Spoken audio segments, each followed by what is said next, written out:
Kasi alam niyo guys, yung napaparaming nga po na sinasabi ko, gusto ko na, magpapa-hospital na ba ako, ganyang level, mag-isa ako, paano to, mag-check out na ba ako, kasi baka mamaya matagal sa ospital. Guys, andito na tayo ngayon.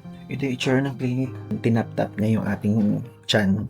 Now, I'll show you the city doctor here in Sapa. Hi, Doc! Guys, so nakabili na tayo ng gamot.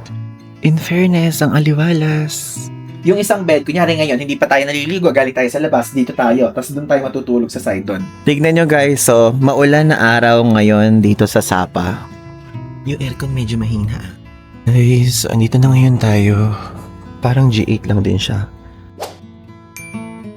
Hello guys! I'm back again with another vlog, and for today's video, pupunta po tayo sa Fancy Pan, or yung talagang isa sa mga highlight dito sa Sapa pagka magta-travel kayo, and pupuntahan natin ang peak ng Indochina. And ngayon, before that, magpunta na muna tayo sa ating third hotel, dahil ngayon nasa second hotel tayo dito sa Sapa, kasi nag-hotel hopping po tayo. And ito yung Hotel de la Copole, ayan. And lilipat tayo sa hotel na katabi lang nito, okay? Yun yung hotel na pinagstayan ng ate ko and mother ko nung nagpunta sila dito noong January. And yun ang i-experience natin ngayon. Let's go na there! Yan nga guys, naglalakad lang tayo papunta dito sa kabila nating hotel, which is ayun lang sa harapan. So, ito yung iconic Sapa Station. Diyan mismo yung building ng Hotel de la Copole. Ayun siya. Mag-ingat-ingat lang kapag pababa ng ganito kasi tignan nyo naman yung itsura. Talagang steep. Kundi gugulong tong maleta hanggang baba. Ayan siya. BB Hotel yung pangalan niya na nag-book tayo sa Agoda, but Hotel Sapa Square yung nakalagay sa building. Hala pang ganong tao na nagpipicture. Ayan. Tawid na tayo. Ito na guys, yung hotel natin, ang BB Hotel. Nakatabi lang ang Sapa Station. Let's go. Bukas kaya itong part na to or hindi dito idaan? Ayan, pwede. Tara, wait lang. Ayan siya. Ayan. Wow. Walang tao. In fairness, ang aliwalas. Ayan. Okay guys, now let's do a quick room tour. So this one po, yung room po na kinuha natin is ang superior room nila na merong window para makita natin yung view sa labas. And ayan, basically sa clock natin siya binook. One superior room, check-in ng April 22 hanggang April 26. Bali, ang presyo nitong room na ipapakita ko sa inyo is 12,434 pesos. Good for 5 days and 4 nights yon. So, kung i-divide natin siya into 4 nights, is ang presyo per night ay 3,108.50. Now, let's start sa quick room tour. Ito po itsura ng pintuan. Pagkita nyo dito, ayan, pagpunta nyo dyan, ito na po yung full-length mirror. And dito sa side na to ay, ayan, ang cabinet na may pa-bathrobe and slippers. Dito naman, I think it's safety deposit box. Ayan siya. And extra storage. Tapos, let's go sa toilet. Ayun yung toilet niya. So, medyo madilim sa toilet, opo. And ito yung itsura nung sink area. May salamin dyan na malaki. And super spacious ng side na yan. Andito yung towel. Ay, ang galing, may upuan. Tapos, ayun guys, may bidet. And ito yung shower area. And meron siyang door kaya hindi magiging messy talaga. And ayan, provided naman na yung mga shampoo, conditioner, ganyan. May saksakan din dito. Tapos pasalamin. Tapos ayan, meron ding hair blower. Plus ito yung mga toiletries. Kompleto. May swimming kit, dental kit. Hindi kompleto. Walang pang shave. Ayan, may suklay din. Tapos, ito po yung itsura naman ng bed area. So, dito muna tayo ay nilalagyan na ng luggage. Tapos, sa baba, meron lalagyan na ng sapatos. Dito, ayan yung pa-coffee nila. Coffee and tea. May pa-water and complimentary water. Tapos ito, pero ito, babayaran yan if ever kung kukuha kayo. Ito pa libre nila. Cute naman, may pa-cookies. So, ano ba? May naman ba to? Ref. Ito yung ref. And electric kettle. Ayan siya. Okay? Ganyan lang siya. Super quick lang. And may TV dyan. Plus, ito yung area ng working area and vanity area if ever. Kung gusto nyo dito mag-makeup, mag-work, ganyan. Meron ding pa lamp here. And tissue. Tapos, ito na yung bed. So, dalawa yung bed na kinuha natin. Meron ditong bedside table. And also, meron din dun sa kabila. At tapos may saksakan dito sa gitna. So, basically lang saksakan, 1, 2, 3. Pero ang kontrolan ng ilaw ay, ayun, meron din, magkabila. And ayun, may mga ilaw dyan. So, nung check-in tayo, sinabing gano'n nung nasa front desk, two beds, but only one. Sabi nga tapos sinabi ko, in-explain ko sa kanya na itong isang bed, pagka kasi 2 beds, diba? Sinabi ko na sa inyo, if matagal kayo nanonood. Yung isang bed, kunyari ngayon, hindi pa tayo naliligo, galing tayo sa labas, dito tayo, tapos doon tayo matutulog sa side doon, pagka nakaligo na. So, this one, bed for dirty Ivan version. Tapos doon naman, yung bed for Ivan clean version. Kapag ka nakaligo na sa gabi, ganyan. So, ito yung itsura ng view sa labas. Ayun yung church. And ito yung famous na photo spot na ang background is yung Sapa Station. And dyan din tayo nag-photoshoot. Ayan, lalagay ko dito sa inyo yung screenshot nung pinost natin sa Instagram na may background ng Sapa Station. And ayan, tingnan, may Sapa doon. Ito yung square. And dyan tayo naglakad. From there sa ating original na hotel. I mean, yung first hotel natin, which is yung Sapa Horizon. Ganyan siya. Tapos ito yung pababa na sikat. And ayun yung Agribank ko. Ayan. Actually guys, sa super tagal na nating nagpupunta dito sa Vietnam, lagi tayong Agribank. Pero recently kasi, na-discover na wala palang visa walang fee kapag ka sa VP Bank? VB Bank. Ayun, VB Bank. So, naghanap tayo kung may VB Bank dito. Walang VB Bank dito sa Sapa na nakita natin sa Google Maps. Pero sa Hanoi meron. Sa Hanoi mag-withdraw tayo. Para magagamit din natin siya sa Danang, Hoi An, Phuoc, and Ho Chi Minh natin. Kasi dun okay. If ever kapag napanood nyo to, mag-withdraw kayo sa VB Bank. Kung walang VB Bank, Agri Bank. Okay? And use your Maribank, GCash, or GoTime. Yan.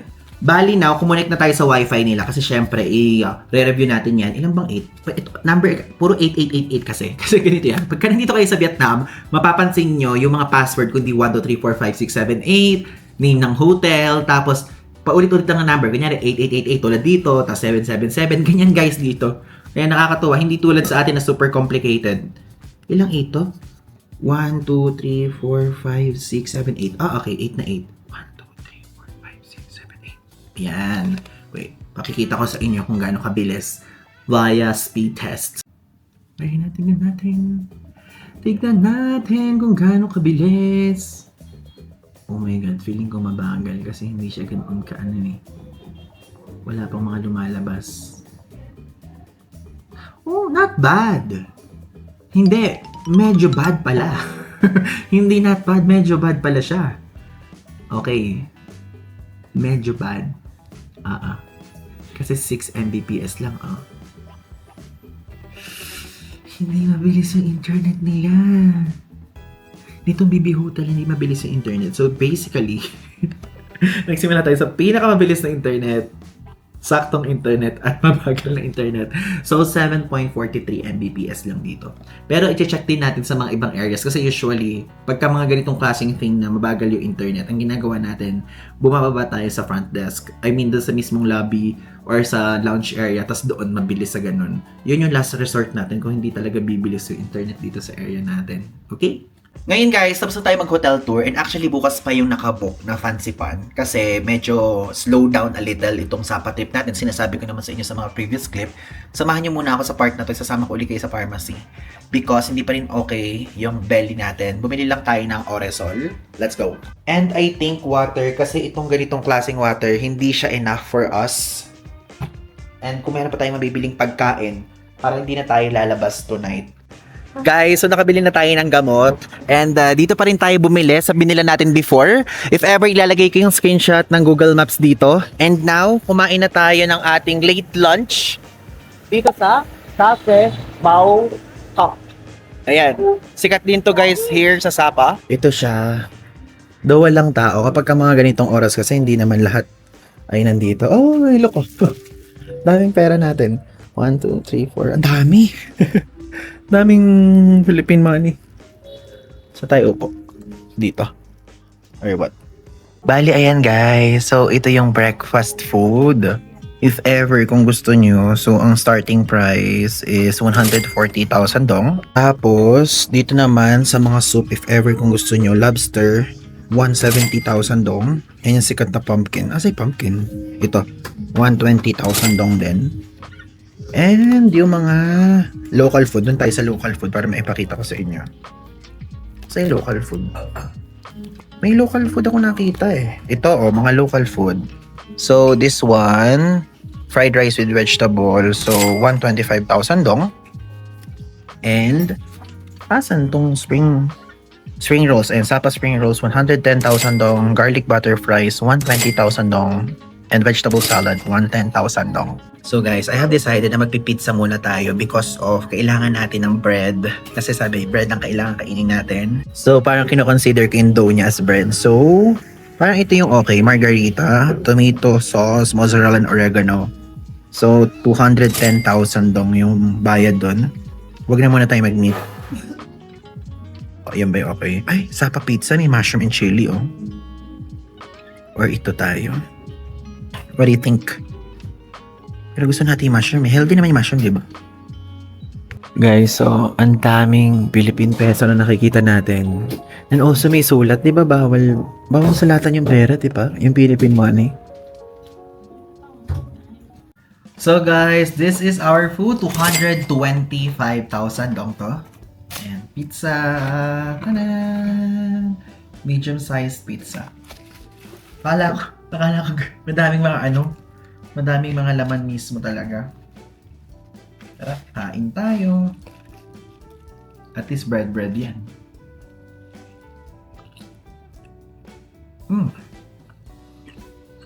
Sarap! Sarap! This one, Sapa pizza siya.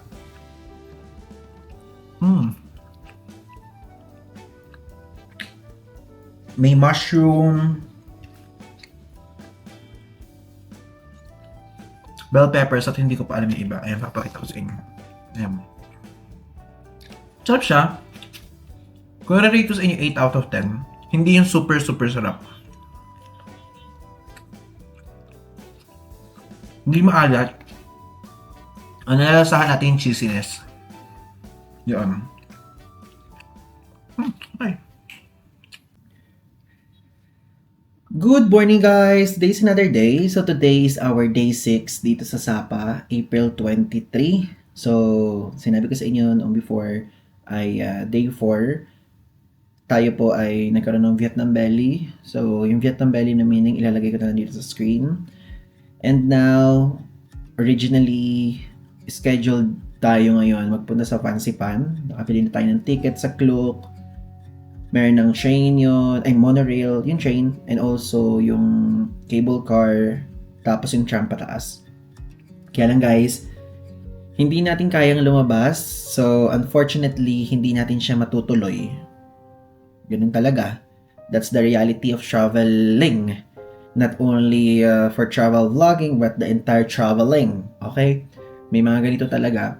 So far, sa entire experience natin, sa nagta-travel tayo ever, ngayon lang tayo tinamaan ng ganitong kalalang diarrhea at some point. So now, nagpapa-room service lang tayo to the point na parang hindi natin kayang lumabas because of may mararamdaman tayo na something na gets nyo na kung ano yun pagka nasa labas, ganyan and so on. Nag-post nga ako ng IG story. So, sa mga naka-follow sa atin dyan sa IG, ayan, if ever, kung nakita niyo itong post na to, nag-post ako ng parang oresol lang na mini-mix. Actually, dun pa yung sa Hotel de la Copole. Then, madami nag-reply. And I was shocked kasi same sila ng experience din sa atin. So, si Ate Christine yung nakasama natin before, na taga Davao dito, nag-reply siya. One, sabing ganun, yung asawa ko nagkaganyan din. 2 days siyang nag-diarrhea dahil daw sa sugarcane juice. Yung iba naman dahil daw sa omelette. Yung iba naman dahil sa kung ano-ano. To be honest tayo, alam niyo, iniisip kong mabuti. Since kagabi, kahapon, parang hindi okay talaga yung feeling natin. So sabi ko, saan kaya nanggaling yung parang ganitong klaseng thing sa atin? So naisip ko, kung hindi doon sa service water na ininom natin, it's because of the intestine kaya, nung parang grilled na kinain natin. I don't know. Pero ngayon, lesson learned the hard way, mas magiging careful tayo sa pagkain ng mga street food dito sa Vietnam. Or in general, I think, sa buong mga trip natin, Kasi ano guys, super labag sa loob ko na, I mean, kailangan talaga na magpahinga ganyan. Pero parang super labag sa loob ko na wag gawin yung mga nakaschedule as a type A traveler, which means type A, may mga itinerary ka ganyan. Wala eh, hindi talaga kaya ng katawan natin. Ganun talaga. So, popostpone natin yon. And sana, meron pa tayo ditong may 9 days in total tayo dito. Meron pa tayong few days. And actually, ang nakaschedule pa sa atin, pupunta pa tayo ng Alpine, pupunta pa tayo ng Moana, and pupunta pa tayo ng Lower Sapa. Lower Sapa, hindi pa natin na-vlog yun. Yung Alpine, gusto kong ma-experience ulit natin. Okay? So, ayan, kung nakikita nyo, nakapang bed outfit pa tayo. And umorder po tayo ng breakfast. Ayan, room service na lang. Kasi ayoko talagang lumabas muna. And bumili din tayo ng fruits. Ayan. So, para healthy yung mga kinakain natin. And, yun, kumain na tayo. Share ko lang sa inyo na hindi ko alam kung hanggang saan tatagal itong ganitong klaseng karanasan natin dito sa Sapa. Pero, so sad, pero ganun talaga. That's the reality. Okay? May advice sa inyo is kahit kayo yung tipo ng traveler na adventurous kumain, na gusto nyong tikman lahat ng mga local food, gusto nyong itry yung mga Vietnamese cuisine and so on, maging mapanuri, mapagmatsyag, mga ganyang level. Okay? So, tingnan yung mabuti. Kasi tayo, yung mga ginagawa natin, tinatry talaga natin lahat talaga ng mga food para lang masubukan natin and para syempre, para gusto ko din kasing ma-vlog. So, at some point, hindi pala maganda yung ganun na lahat ng pagkain ay sinusubukan. So, ngayon, mas magiging careful tayo na. And again, lesson learned. So, sa mga susunod na vlogs, kapag dito pa sa Vietnam and so on, mapapansin niyo yung certain changes natin sa mga ganyan. So, ay ba't kinakailangan mo bang maramdaman yan para baguhin mo yung ganong klaseng thing? Ito nangyari na siya. And also, tulad ng sinabi ko, gusto ko nga din siyang subukan lahat para more localized yung vibe. And also, gusto ko din i-document natin para ma-share ko sa inyo yung mga iba't ibang taste. Pero sa susunod, babaguhin natin itong ganitong klaseng thing. Hindi siya maganda. To the point na kagabi, hindi tayo nakatulog ng maayos. Very uneasy yung feeling natin, ganyang level. And ang hirap at some point magkasakit na mag-isa ka. Ganong level. Like, kausap ko yung mother ko kagabi, saka yung sister ko. Sabi ko ganyan, pumunta na kayo dito sa Sapa. Ganyang level yung sinasabi ko.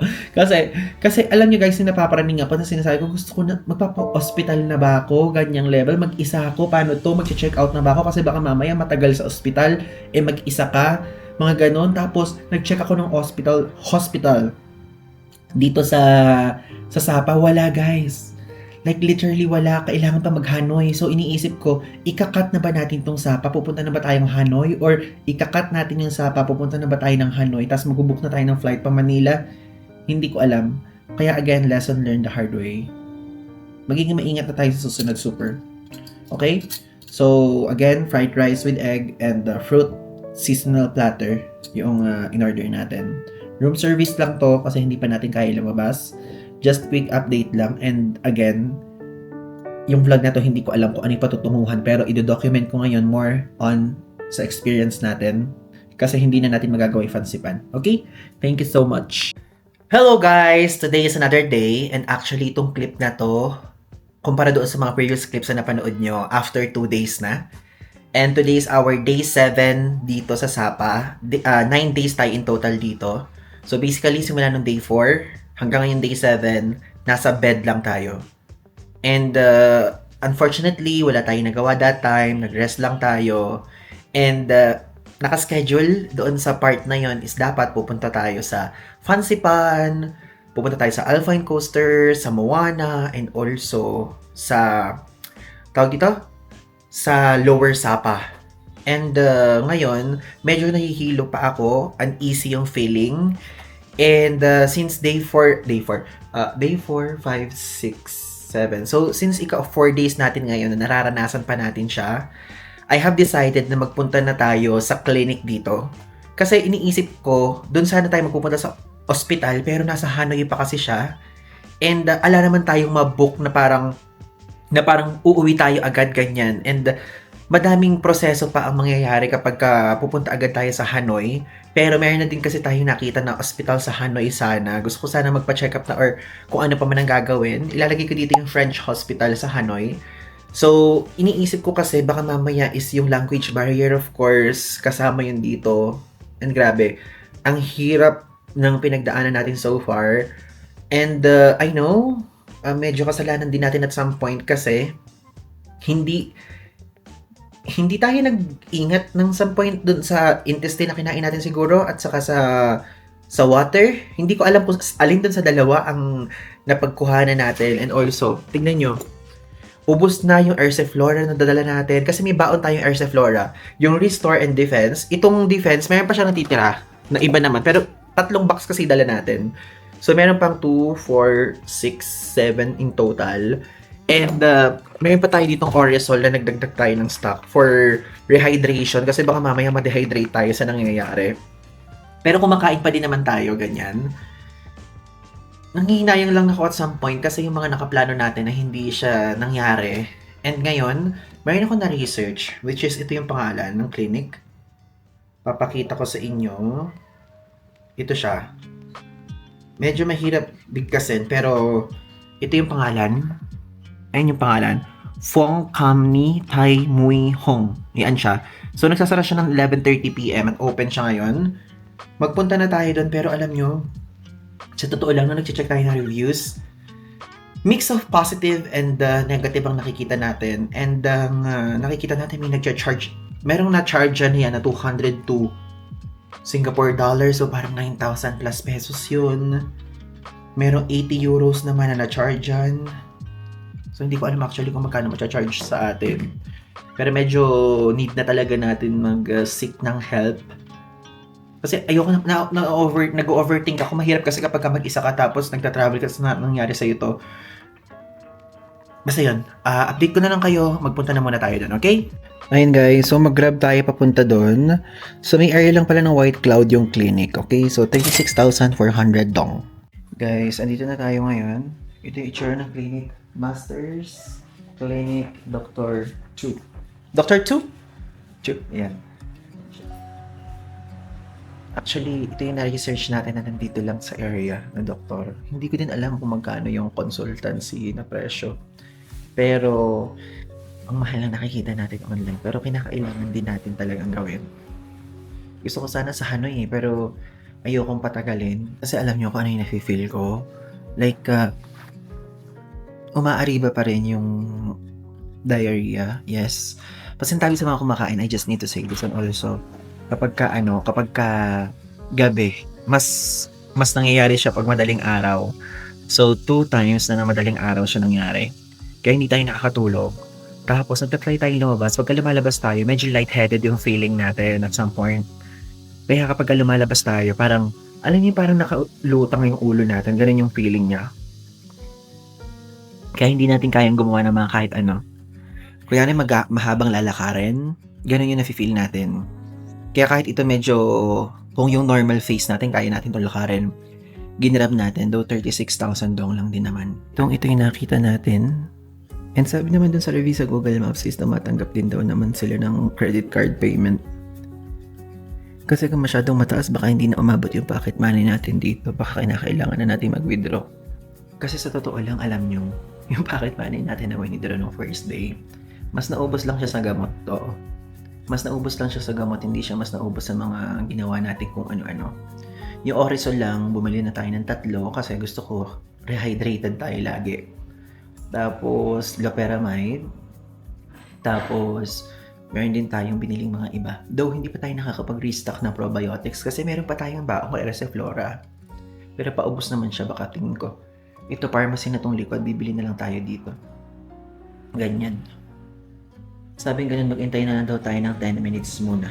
At nadating daw si Doc dito. Saka alam niyo, ang mga napansin ko dito sa Sapa, puro clinic lang na ganito. Actually, ito yung pinakamalapit. Merong medyo malayo, nasa border na siya ng ano. Lalagay ko dito yung mapa. Nasa border na siya ng China, tapos Vietnam. Ganun kalala. Tapos, doon sa Hanoi, meron tayong mga nakikita. Kaya nga lang, ala pa tayo doon. Tapos, ang iniisip ko yung proseso ng pagpunta natin sa Hanoi from Sapa. paano kapag sa sleeper bus na naman nangyari umariba, ganyan. And ngayon, directly tayo nag-book sa HK bus line. Kasi mayroong specific na VIP bus. Medyo mahal siya, pero okay lang. Explain ko sa inyo sa mga susunod na part.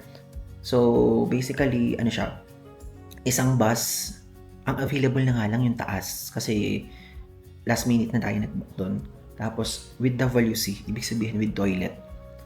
So, nahihiya ako kasi mangyayari baka mamaya. Ganun pa din nararanasan natin, CR tayo ng CR doon sa toilet na yun. Pero kasi yung mga tao naman kapag kunyari paakyat sa mga bus, galing sa Hanoi to Sapa or vice versa. Like me, ako personally, nagsasara naman ako ng kortina at matutulog. Ewan ko, nahihiya ako, ganyan. Pero wala, ganun talaga. Tignan nyo guys, so yung harapan, ito na yung white cloud agad. Sikat din yan sa mga Pinoy, though hindi nga natin napuntahan kasi lalo na ngayon. Ang mga kinakain natin, hindi pwedeng puro rice lang kinakain natin. Tapos nagka-room service lang ako minsan. Hindi tayo pwede mga mag-matcha, ganyan, or so on. Tignan nyo itong clinic na to. Ano niya? Andito, yung mga stock if ever, kung gusto nyo. Ay, may nakita tayong strap sales. Yung mga pang liver or something tayo nakikita dyan. Salon pass, ganyan. Gumagamit guys tayo dito ng Google Translate sa parang secretary ni Doc. So, tatanong ako kung how much yung consultation fee kasi wala tayong makita online. Guys, so pumasok tayo dito. May higaan dyan. Ang ginawa ni Doc, dumating na siya. Hindi ko lang binidyohan kasi nakakahiya. Pinaghubad niya tayo ng tiyan, then tinap-tap niya yung ating tiyan. Basta meron siya nilagay tapos tinatanong ko may pain daw or what, ganyan. So, bibigyan tayo ng medication, antibiotic, and basta 4 to in total. So guys, kasama natin ngayon si Doc. Nagpaalam tayo kung okay lang mag-video. Now, I'll show you the city doctor here in Sapa. Hi, Doc. His name is Dr. Tue. Yes. Dr. Tue. And then, binigyan niya tayo ng gamot. Explain ko sa inyo mamaya kung magkano siya abutin. Okay, we're back here guys sa ating hotel. And binayaran natin in total is 600 Vietnamese dong. And libre ang consultation. Surprisingly. So, hindi ko alam kung ba't ganun yung sinasabi sa mga Google reviews na ang laki daw ng chinarge ganyan. Pero mabait si Doc. Actually, siya may gusto sumama sa vlog. Kasi, sabi ko sa kanya, is it okay to film on TikTok? Kasi magti-TikTok ako. Kasi gusto ko i-document siya sa TikTok. Yung super mga quick lang na short form. Tapos tinanong niya kung vlogger daw ba tayo, ganyan. Tapos sabi ko, I create content, travel vlogs, ganyan. And, shinare niya na meron din siyang account. So, yun. And, ito yung ating, ito yung gamot sa atin. Binigyan tayo in total of 5. Isang probiotics. So, ito, ihahalo to. 1 daw sa morning at 1 sa evening. Ayan siya. So, binigyan tayo ng good for 4 days. Ayan, good for 4 days. And, ito, 2 sa morning, 2 sa evening. Alam niyo, nagugulat ako dito sa Vietnam. Dala-dalawa yung mga iniinom. Ewan ko, baka nasanay lang ako sa atin sa Pilipinas na 1-1 lang. So, Buscopan, Hyoscine Butyrbromide. Sorry sa mga nurse dyan, pharmacy, doctor. Hindi ko po alam basahin yung mga ganito at hindi ito yung field natin. So, yun, basta 2. 2 sa umaga, 2 sa gabi. Tapos, itong Protomag. Pantoprazole. Enteric coated. Basta yun siya. So, ito, isa sa umaga at isa sa gabi. Iinom tayo. Sabi nga ni Doc, uminom na daw tayo ng 3 o'clock. So, 2 minutes na lang. Tapos, ito pa isa. Loperamide capsule. 2 sa umaga, 2 sa gabi. Ayan.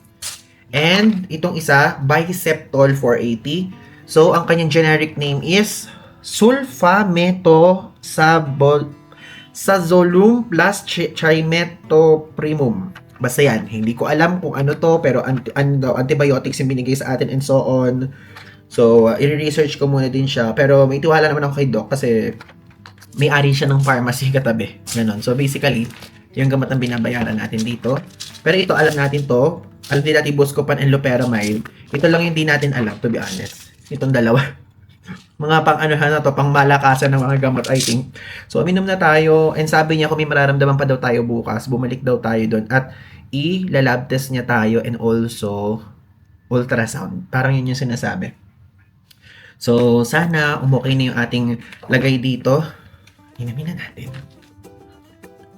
Hello sa inyo lahat guys! Today is another day and 2 days after to ng araw na nagpa-check up tayo. And ngayon, fully recovered na po tayo, opo. Effective yung 5 gamot na binigay ni Doc. And alam nyo, sa mga doktor po na nanonood sa atin, pwede mag-comment kayo sa baba. If ever lang naman, kung may time lang kayo. Kasi dito, alam nyo, na-culture shock ako at some point kasi dala-dalawang tablet yung pinaiinom sa atin every morning and evening. Ganong level. So, sa Pilipinas kasi parang 1 tablet lang usually iniinom ko kapag may mga sakit, ganyan. Pero dito 2. Sabi ko ganyan, hala, 2 lahat talaga, ganun. So, gumaling na tayo guys. And to be honest, ngayon medyo na-trauma tayo ng slide sa pagkain talaga. Kaya medyo, kung makikita nyo sa mga susunod na vlog, mag-iingat tayo sa pagkain talaga. Actually, puro siguro mga soup muna yung kainin natin para mainit, ganyan. And dito sa whole Vietnam trip natin siya super i-impose. Sa susunod na trip, kung pwede na ulit tayong slightly mga fried food, ganyan, pwede na ulit. Pero dito guys, na-trauma talaga ako ng slight. Ganong level. So, yung feeling natin, it's kind of valid because of, nag-post kasi tayo sa social media. Ito yung IG story natin. And ang daming nag-reply. Ang daming nag-reply na sinabing gano'n, na naranasan din doon nila sa Sapa yon. Like, hindi lang isa, hindi lang dalawa, hindi lang tatlo, hindi lang 4, kundi 5 ata o 6. Parang ganyan nag-reply. Tapos yung iba sa Hanoi naman. And basically, ang nire-reason out nila is ang sugarcane juice, water, and also yung Vietnamese food na kumbaga mga grilled nga tulad ng ginawa natin, which is yung pork intestine or service water. Ang pinaghihinalaan ko.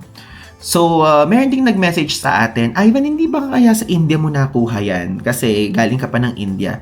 Kasi guys, galing ng India, yung pagitan ng pagkain natin at yung pagitan ng kailan natin naramdaman, parang 6 days na siya. Kasi after po kasi nung mismo street food vlog natin, is, nag-rest na tayo kinabukasan, tapos kinabukasan rest pa uli, tapos ika-day 4 pa dito sa Vietnam natin naranasan, ganung level. So I think hindi siya sa India, and also, yung same food na kinain natin sa India, yun din yung same set of food na tinikman natin before nung unang beses natin. So, I think dito talaga siya. Ganyan. And I know it sa sarili ko kasi dito ko talaga siya naranasan, naramdaman ganong level. So, feeling ko ang maya advice ko sa inyo kung kayo ay pupunta dito, iwasan nyo siguro yung mga cold food. Pero ewan ko, hindi ko alam, hindi naman natin masasabi. Kasi cold food din kasi yung mga salad, ganyan. At kung ano pang mga pero healthy naman yun, pero hindi ko masasabi. I think mag-ingat na lang. And also sa Erceflora, inumin nyo araw-araw yung pink. Ganun level. Yun ang mali ko, opo. Mali ko yung part na yun kasi hindi ako uminom ng Erceflora na pink like before eating those food. Kasi sabi kong ganun, ilang beses na tayo nag-Vietnam, hindi naman tayo sa Vietnam. Parang feeling ko kaya naman natin yung Vietnam. So, at some point, in-underestimate ko yung sarili natin. Kasi sabi ko, parang feeling ko kaya Pero, hindi pala. So, ganun ang gawin natin, ha? Sa susunod, always drink probiotics, lalo na yung Erceflora na pink everyday. Kasi yung yellow ba or orange? Restore kasi yon. So, after mo nang maranasan yon or during mo nang nararanasan, okay? So, yon. Ngayon po, magpunta na tayo sa baba kasi pipick upin na tayo for our bus naman going back sa Hanoi. Magpaalam na tayo sa ating bed. Ayan, bye-bye. Ang tagal ko natulog dito. Ang tagal natin nagpahinga dyan. Diyos ko, literal na bed rest talaga. Tignan nyo guys, so, maulan na araw ngayon dito sa Sapa. Ayan siya. Grabe. To be honest, itong Sapa trip natin, hindi natin siya fully na-explore. Though na-explore natin first time natin. Itong second time kasi, ang sabi kong ganyan, gusto ko puntahan natin yung Lower Sapa kasi nakita ko siya kay Kobe Go, sa TikToker to, friend natin tong TikToker, and also nakita din natin siya kay Wonder J, and also kay Bryle. And unfortunately, hindi kaya ng katawan talaga nating bumaba noon. Lambot na lambot tayong level, ganyan. So, hindi natin napuntahan. Yun sana yung first time nating pupuntahan dito. And gusto ko sanang balikan natin yung Cat-Cat na mahaba-habang level, Cat-Cat Village. And yung Glass Bridge. Tapos, syempre yung Fancy Pan, na yun yung day kasi na naramdaman natin yung talagang malalang level. Unfortunately yun, if ever Gusto ko sanang bumalik, kaya lang pang third time na. Ganyang level. Pero let's see, siguro after 2 years, gano'n naman, para medyo matagal-tagal naman na pagitan. And I'm so happy pa din. And nakapagpahinga tayo dito sa ating trip na to at some point. Mahaba-habang pahinga, parang 5 days in total, pero 4 full days. Ganun siya. And nabawasan talaga yung pagkain natin. Ganong level. Oo nga pala guys, yung binook natin ngayon na bus, hindi siya G8 naman. Ang tinry ko naman ngayon is HK bus line. So yung HK bus line, color green siya and meron siyang toilet. So gusto ko i-review natin naman yun, yung merong toilet pa uwi. I think mas convenient siya kung senior citizens yung kasama nyo or kayo mismo or baka maihiin kayo like me kapag ka nasa biyahe. Parang feeling ko mas okay. Ewan ko, hindi ko pa alam. Re-reviewin pa lang natin siya at mararanasan pa lang natin. Yun nga lang, pick up lang ang meron siya. Yung drop off is merong iba't ibang location pero hindi yun to the point na sa hotel kayo mismo i-drop off. So, mag-grab na lang tayo doon sa mismong office nila if ever going sa ating hotel sa Hanoi. Okay? And nung nag-book tayo, VIP bus yung binook natin at sa mismo website, hindi sa Klook, hindi sa trip.com, ganyan. And ang binayaran natin is 480,000 dong. Kasi guys, kung gusto nyo na talagang may toilet yung mapunta sa inyo, is dun kayo directly sa website. And magbabayad lang kayo via credit card. Okay? Yung GCash card hindi applicable eh. Hindi siya pumasok sa atin. Guys, ayun na yung sundo natin, HK Bus Line Limousine. Okay guys, pupunta na ngayon tayo sa mismong bus area. Na-pick up na tayo dito sa hotel sa Pasker.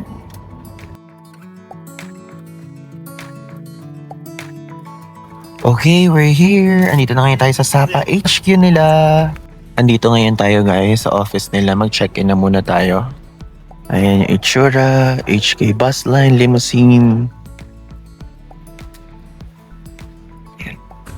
Meron dito ang waiting area and merong bilihan doon ng mga food. And pakita lang natin yung confirmation natin. Sorry. Seat number. Okay, thank you so much. Okay now? Okay. Come on. Ayan guys, binigyan tayo ng ticket. Let's go. Ito yung plaka, tapos ayun yung ating cabin number. Ito guys, yung bus natin, 29A192.71. Let's go! Guys, andito na ngayon tayo. Parang G8 lang din siya.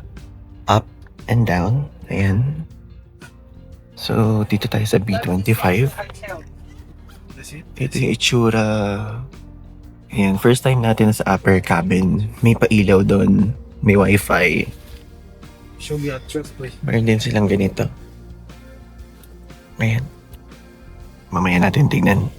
Papakita ko muna sa inyo yung toilet. Ito yung toilet. Ito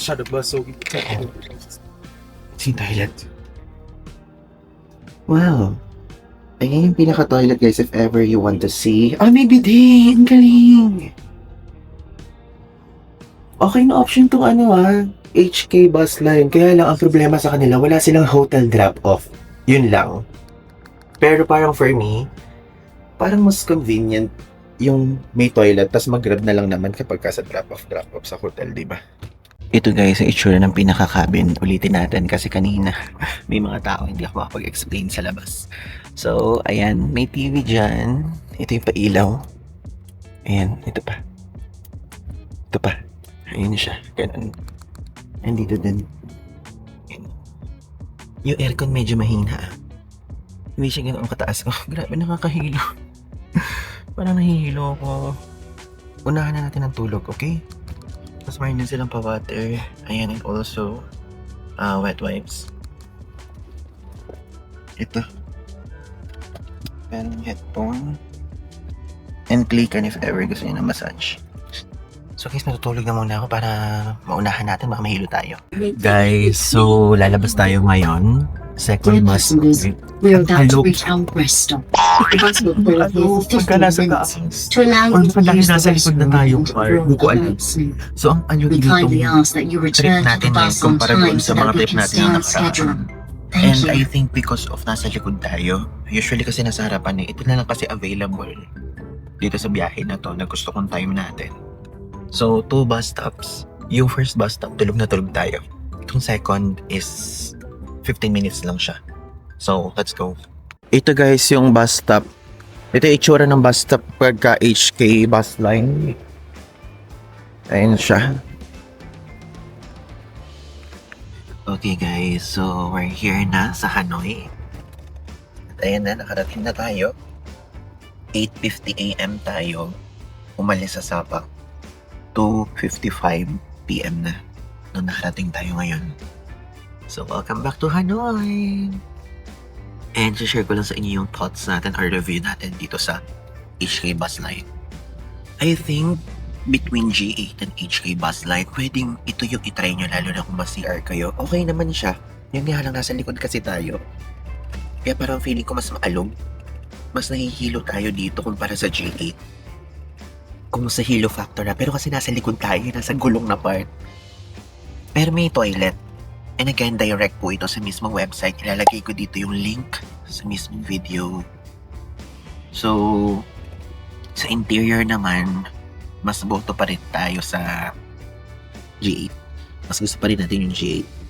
Pero kung sa toilet, mas lamang ito. The rest, mag-experience. Paano okay kung mag-G8 na lang? Ganun. Pero okay lang din naman itong HK bus line, if ever. Kasi, para just in case of emergency na bigla kayo ma-toilet. Kasi ibang level pag kami toilet ko. Ayun na. Ito na tayo. Okay, bye-bye guys. Yun lang. If ever, kung hindi nyo pa po napapanood yung mga ibang Vietnam vlogs natin, panoorin nyo. At meron pa mga susunod. Bye-bye!